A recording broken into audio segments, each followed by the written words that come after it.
दोस्तों, हमने आपको मुंबई और मुंबई अंडरवर्ल्ड की ऑलमोस्ट सभी कहानी को सुना दिया है, लेकिन आज की यह कहानी मुंबई से सटे एक सबअर्ब उल्हासनगर की है।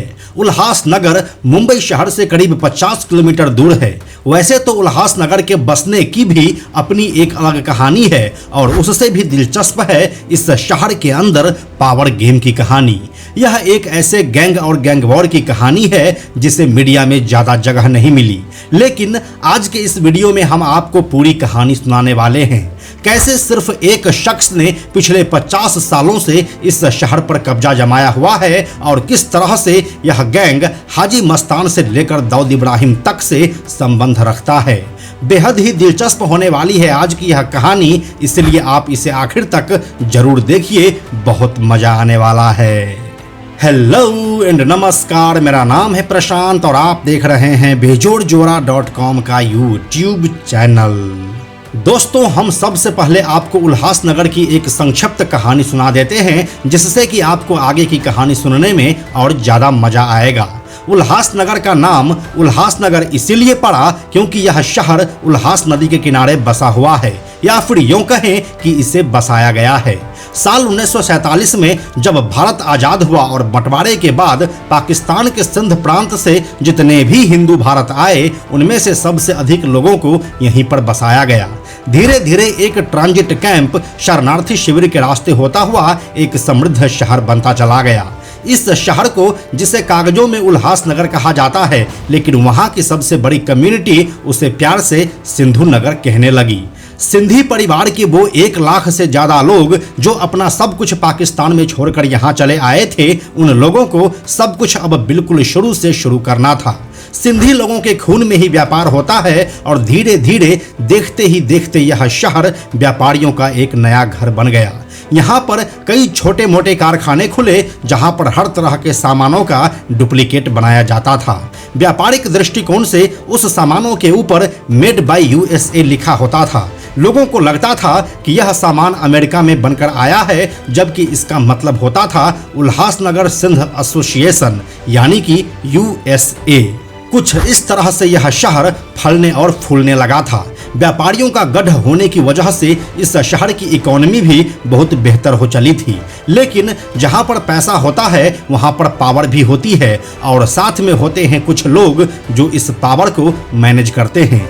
इस पावर को मैनेज करने वाले कुछ लोग कानूनी होते हैं तो कुछ गैर कानूनी, लेकिन सबसे कम मात्रा में वे लोग होते हैं जो ना पुलिस वाले होते हैं और ना ही गुंडे। संख्या में कम ये लोग पावर में सबसे ऊपर होते हैं और यहीं से शुरू होता है उल्हासनगर के अंदर पावर गेम का खेला। 1970 के दशक के आखिरी सालों में यहाँ पर एक शख्स का उदय होता है, सुरेश बुधरमल कलानी उर्फ पप्पू कलानी। इस समय उल्हासनगर के अंदर काफ़ी इलीगल बिजनेस और कंस्ट्रक्शन बनाए जा रहे थे, जिसके ऊपर किसी की नज़र नहीं जा रही थी। उसी समय पप्पू कलानी सामने आया और हर उस बिजनेसमैन से प्रोटेक्शन मनी के तौर पर उगाही करने लगा जो इस तरह के बिजनेस में शामिल थे। क्योंकि पप्पू कलानी कोई सड़क छाप गुंडा तो था नहीं जो लोग उसे इग्नोर करते। वह एक बड़े पॉलिटिकल फैमिली से आते थे जो कि कांग्रेस से जुड़ा हुआ था। 70 के दशक में कांग्रेस का एक जलवा हुआ करता था और उसके नेता के पास असीमित ताकत। ऊपर से पप्पू कलानी के पिता एक बड़े शराब कारोबारी भी थे, इसलिए उसे फिरौती देने में किसी को कोई हर्ज भी नहीं था। इसी तरह धीरे धीरे पप्पू कलानी अब अपना एक गैंग चलाने लगा। अब गैंग किसी एक शख्स से तो चलता नहीं है, उसके लिए चाहिए कुछ भरोसे के लोग, और ऐसे ही भरोसे के एक शख्स पप्पू कलानी को मिला, गोपाल राजवानी। गोपाल राजवानी उल्हासनगर में ही पापड़ बेचने का काम करता था, लेकिन जैसे ही वह पप्पू कलानी के साथ संपर्क में आया, वैसे ही वो भी अपराध की दुनिया में आगे बढ़ता चला गया। जब उल्हासनगर में ये सब हो रहा था तो किसी की भी नज़र इस ओर नहीं जा रही थी, क्योंकि इस दौरान सब मुंबई में खड़े हो रहे अंडरवर्ल्ड को देखने में व्यस्त थे।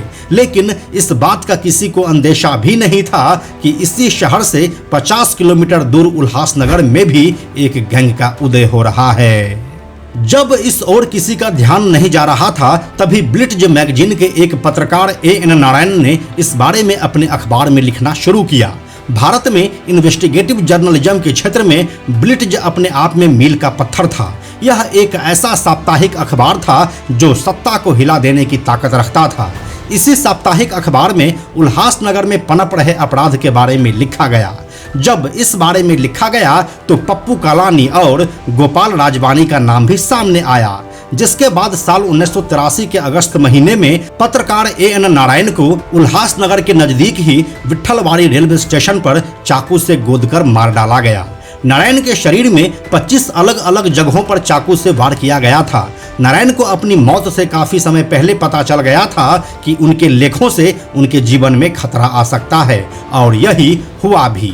पत्रकार A.B. नारायण की मौत उन लोगों का बदला था जो ब्लिट्ज और उनके लेखों से डरे हुए थे और वे गुस्से में भी थे। वे लोग जो उल्हासनगर के गैंगस्टर थे। उल्हासनगर जो अब मुंबई का एक उपनगर बन चुका था और स्मगलिंग और गैंगवॉर का एक नया अड्डा बनता जा रहा था। खैर, इस घटना के बाद पप्पू कालानी और गोपाल राजवानी दोनों को इस हत्या के आरोप में गिरफ्तार किया गया, लेकिन सबूतों के अभाव में उन्हें बरी कर दिया गया। अब यहाँ से उल्हासनगर अपराध की दुनिया का एक नई कहानी लिखने वाला था। अब आता है साल 1985 और अब पप्पू कालानी और गोपाल राजवानी के बीच एक्सटॉर्शन मनी को लेकर विवाद होता है, जिसके बाद गोपाल राजवानी ने पप्पू कालानी का साथ छोड़ दिया और अब वह अकेले ही काम करने लगा। क्योंकि पप्पू कालानी अभी तक उल्हासनगर का इकलौता बॉस था, तो वह इस बात को डाइजेस्ट नहीं कर सका और अपनी पावर का इस्तेमाल करके गोपाल राजवानी को एक केस में पुलिस द्वारा गिरफ्तार करवा दिया। गिरफ्तारी के बाद जब पुलिस रिक्शा से गोपाल राजवानी को थाने लेकर जा रही थी, तभी उसके ऊपर अटैक होता है। यह अटैक पप्पू कालानी के लोगों ने करवाया था। इस अटैक में गोपाल राजवानी की जान तो बच गई, लेकिन वह इतना ज्यादा घायल हो चुका था कि उसे मुंबई के JJ हॉस्पिटल में भर्ती करवाना पड़ा। यहीं पर वह हाजी मस्तान के संपर्क में आया और फिर यहाँ से गोपाल राजवानी वापस उल्हासनगर नहीं जाकर सीधा दुबई चला गया। वहां पर वह दाऊद इब्राहिम से मिला और फिर उसी के लिए काम करने लगा। वैसे तो यहाँ से अब पप्पू कालानी वर्सेस गोपाल राजवानी का चैप्टर खत्म हो जाता है, लेकिन राजवानी का एक बार फिर से कहानी में एंट्री होनी है, लेकिन उसके लिए अभी थोड़ा टाइम है। उसकी चर्चा हम आगे वीडियो में करेंगे, लेकिन आप यह नाम याद रखिएगा क्योंकि यह नाम आगे आपको फिर से सुनाई देने वाला है। अब आता है साल 1986 और इस साल पप्पू कालानी एक्टिव पॉलिटिक्स में एंट्री लेता है। उसके पॉलिटिक्स में एंट्री लेने की एक छोटी सी कहानी है। यह कहानी कुछ ऐसी है कि साल 1986 के ही जून महीने में रामाकांत चौहान नाम के एक ऑटो यूनियन लीडर का मर्डर हो जाता है। इस मर्डर ने महाराष्ट्र के मूल निवासियों और सिंधियों के बीच उल्हासनगर में टेंशन बढ़ा दिया था। सिंधियों को इस हत्या का जिम्मेदार मानकर खास तौर पर टारगेट किया जा रहा था। यहाँ पर एक अघोषित कर्फ्यू का माहौल बन चुका था और पिछले 3 दिनों से पूरे शहर की दुकानें, ऑफिस और स्कूल सब कुछ बंद पड़े थे। इसी अघोषित कर्फ्यू और तनाव के बीच पप्पू कालानी खुली जीप लेकर महाराष्ट्रियन इलाके में घुस गया और हवा में 3-4 राउंड फायर करने के बाद वापस लौट आया। इस एक इंसिडेंट ने पप्पू कालानी को वहां के बहुसंख्यक सिंधी आबादी का हीरो बना दिया। मतलब यह कि अब आने वाले चुनाव के लिए प्लेटफॉर्म सेट हो चुका था। यहाँ से अब पप्पू कालानी उल्हासनगर के नगर परिषद का चुनाव लड़ने के लिए तैयार थे। इसके पीछे हाथ होता है पप्पू कालानी के चाचा दुधीचंद कालानी का, जो उस समय कांग्रेस के एक बड़े और पावरफुल नेता हुआ करते थे। उन्हीं के सहयोग से पप्पू कालानी उल्हासनगर के नगर परिषद का चुनाव लड़ता है और आसानी से जीत भी हासिल कर लेता है, क्योंकि पप्पू कालानी का उल्हासनगर में अपना एक बाहुबल था और लोगों की नज़र में वह एक मसीहा बन ही चुका था, जिसका फायदा उसे नगर परिषद के चुनाव में होता है और कांग्रेस मजबूती से इस चुनाव को जीतने में कामयाब हो जाती है। साल 1986 में कई सालों के बाद कांग्रेस महाराष्ट्र नगर परिषद में मजबूती से वापस आई थी। पार्टी के वरिष्ठ नेता गोप बेहरानी को परिषद के अध्यक्ष पद के लिए सबसे योग्य माना गया, लेकिन चूंकि पप्पू कालानी चुनाव में कांग्रेस का चेहरा थे और उन्हें ही कांग्रेस के इस जीत का श्रेय दिया गया था, इसलिए एक समझौता हुआ। पप्पू कालानी पहले 30 महीनों के लिए यानी कि 2.5 साल के लिए नगर परिषद के अध्यक्ष होंगे और अगले 2.5 साल के लिए गोप बेहरानी नगर परिषद के अध्यक्ष होंगे। अब समय शुरू हुआ और पहले 30 महीने समाप्त हुए, लेकिन इसके बाद पप्पू कालानी ने सीट छोड़ने से इनकार कर दिया। इस तरह के पॉलिटिक्स को गोप बेहरानी अपना बेइज्जती समझा और अब ये धोखेबाजी का पॉलिटिक्स पप्पू कालानी और गोप बेहरानी के बीच पारिवारिक दूरियां लेकर आ गई। या फिर यूं कहें कि उल्हासनगर में अब यहीं से एक गैंग वॉर शुरू होता है, जिसमें पप्पू कालानी को सामने से टक्कर देने के लिए खड़ा है गोप बेहरानी। अब उल्हासनगर भी उसी गैंग वॉर का गवाह बनने वाला था, जो अभी तक यहाँ से 50 किलोमीटर दूर मुंबई में ही देखने को मिल रहा था। अब यहाँ से एक नई कहानी शुरू होती है, जिसके 2 किरदार होते हैं, चिमन तेजवानी और गोविंद वाचानी। ये दोनों ही उल्हासनगर के गैंगस्टर थे और इन दोनों का ही अपना अपना एक गैंग था। चिमन तेजवानी जिस गैंग को लीड कर रहा था, उसका एक कनेक्शन कीमत कालानी से था। कीमत कालानी रिश्ते में पप्पू कालानी के चाचा हुए। इस तरह से पप्पू कालानी के लिए चिमन तेजवानी आगे आया, वहीं गोप बेहरानी की ओर से लड़ने के लिए गोविंद वाचानी। अब उल्हासनगर एक बड़े गैंग वॉर का गवाह बनने वाला था। जब गोप बेहरानी को ऐसा लगा कि उल्हासनगर के कांग्रेस जिला अध्यक्ष दुधीचंद कालानी के चलते शहर में उनका बोलबाला नहीं हो सकता है, तो उन्होंने अप्रैल 1989 में दुधीचंद कालानी की हत्या करवा दी। जाहिर सी बात है कि इस हत्या का दोषी गोप बेहरानी और उसके गैंग को ही माना गया, जिसके बाद पप्पू कालानी ने अपने चाचा की मौत का बदला लेने का सोचा और फिर शुरू हुआ हत्याओं का दौर। उल्हासनगर में हो रहे एक के बाद एक मर्डर ने सिंधियों के इस शहर को हिलाकर रख दिया था। इस दौरान कुल 22 मर्डर हुए। ऐसा कहा जाता था कि उल्हासनगर में हर मंगलवार एक कत्ल जरूर होता था। जब यह एक पैटर्न की तरह बन गया तो शहर के आम आदमी मंगलवार को सड़कों पर निकलना बंद कर दिया कि ना जाने आज किसका नंबर लगने वाला है। और फिर साल 1990 के शुरुआती महीनों में गोप बेहरानी को भी मार दिया गया, जिसके बाद उल्हासनगर का गैंग वॉर थोड़ा थमा जरूर था, लेकिन खत्म नहीं हुआ था। इसके आगे की कहानी अभी बाकी थी। अब आता है साल 1990 और इस साल महाराष्ट्र विधानसभा का चुनाव होना था। उल्हासनगर विधानसभा से कांग्रेस ने पप्पू कालानी को टिकट दिया। पप्पू कालानी इस चुनाव को आसानी से जीत तो गया, लेकिन उसके ऊपर इसी चुनाव के दौरान 2 हत्याओं का इल्जाम भी लगा। तारीख 27 फरवरी 1990 इस दिन वोटिंग हो रही थी। तभी पप्पू कालानी के लोगों ने 2 लोगों को फर्जी मतदान करते हुए पकड़ लिया। ये 2 लोग थे घनश्याम भटेजा और इंदर भटेजा। ये दोनों गोप बेहरानी के भतीजे थे, जो पप्पू कालानी के विरोधी भाजपा के उम्मीदवार शीतल दास हरचंदानी के लिए वोट डाल रहे थे। जिसके बाद उसी शाम को पप्पू कालानी के लोगों ने दोनों भाइयों पर हमला किया।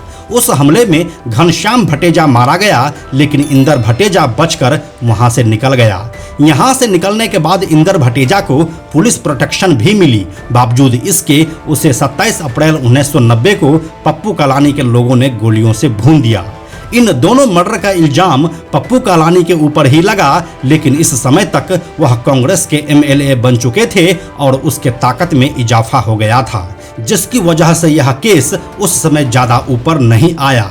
महाराष्ट्र में हुए इस चुनाव के बाद साफ सुथरी इमेज वाले सुधाकर राव नाईक महाराष्ट्र के मुख्यमंत्री बनते हैं। अपने कार्यकाल में सुधाकर राव नाईक ने पप्पू कालानी को गिरफ्तार करवा दिया। उस पर टाडा लगाई गई। इस दौरान सुधाकर राव को शरद पवार ने कॉल किया और कहा, पप्पू कालानी से थोड़ा नरमी रखिए, वह भविष्य का नेता है। लेकिन सुधाकर राव नाईक ने उसकी एक नहीं सुनी। गिरफ्तारी के बाद कितने ही बार उसकी जमानत की अर्जी खारिज हुई और मुकदमे चलते रहे। फिर 10 सालों के बाद साल 2002 में पप्पू कालानी को जमानत पर रिहा कर दिया गया। साल 1990 में पप्पू कालानी के चुनाव जीतने, साल 1992 में उसके जेल जाने और साल 2002 में उसके जमानत पर बाहर आने के दरमियान एक और घटना हुई, और वो घटना थी गोपाल राजवानी का दुबई से मुंबई वापसी का। साल 1992 में गोपाल राजवानी वापस उल्हासनगर आया। इस समय भले ही पप्पू कालानी जेल के अंदर था, लेकिन उसका खौफ बाहर ही कहीं घूम रहा था। इसीलिए खुद को प्रोटेक्ट करने के लिए वह एक पर्सनल बॉडीगार्ड हायर करता है, मारुति जाधव। लेकिन साल 1992 में मारुति जाधव का मर्डर उसके ऑफिस में घुसकर ही कर दिया जाता है। यहाँ से मामला एक बार फिर से गैंगवॉर की ओर बढ़ने ही वाला था कि साल 1995 में गोपाल राजवानी शिवसेना ज्वाइन कर लेता है और कुछ ही सालों के भीतर वह उल्हासनगर में शिवसेना के एक बड़े नेता के तौर पर सामने आते हैं। लेकिन फिर 24 जनवरी 2000 को सुबह करीब 11 बजे उल्हासनगर मजिस्ट्रेट के सामने पेशी पर जाते हुए उसे कोर्ट परिसर में ही गोलियों से भून दिया जाता है।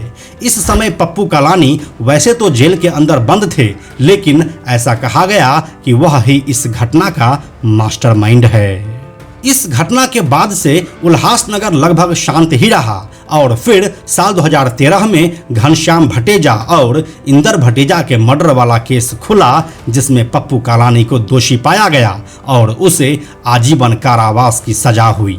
अभी के लिए पप्पू कालानी उल्हासनगर में ही रहते हैं और जेल से अंदर बाहर जाते आते रहते हैं। इस पूरे कहानी को सुनने के बाद अगर आपके अंदर गोपाल राजवानी या फिर पप्पू कालानी के बारे में जानने की इच्छा हो रही है तो फिक्र मत कीजिए। इन दोनों के ऊपर हम आपके लिए अलग से वीडियो लेकर आने वाले हैं।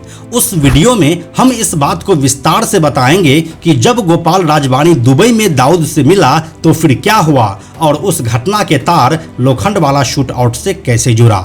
ये सब कहानी हम आपको अगले वीडियो में बताने वाले हैं। तो यही थी गैंग्स ऑफ उल्हासनगर की पूरी कहानी पूरे टाइमलाइन के साथ। इस तरह की कहानी पूरे YouTube पर आपको कोई नहीं सुनाएगा। अगर आप इस बात से सहमत हैं तो हमें कमेंट में लिखकर जरूर बताइए। हम जल्दी मिलते हैं आपसे एक नए कहानी के साथ। अंत में एक और ज़रूरी बात, हमने बेजोड़ जोड़ा का एक टेलीग्राम चैनल भी बनाया है जहां आपको हमारे सारे वीडियोस के लिंक सबसे पहले मिल जाएंगे। इसलिए आप लोग टेलीग्राम पर भी हमसे जुड़ें। टेलीग्राम पर हमसे जुड़ने के लिए सिंपली आप टेलीग्राम ऐप के सर्च में जाकर बेजोड़ जोड़ा लिखिए और चैनल पर जाकर ज्वाइन बटन क्लिक कर दीजिए। आप हमसे जुड़ जाएंगे। यह वीडियो अगर आपको पसंद आया तो इसे लाइक और शेयर जरूर करें। आने वाले वीडियोज़ के लिए बेजोड़ जोड़ा को सब्सक्राइब करके बेल आइकन को टच करना ना भूलें। Thank you so much.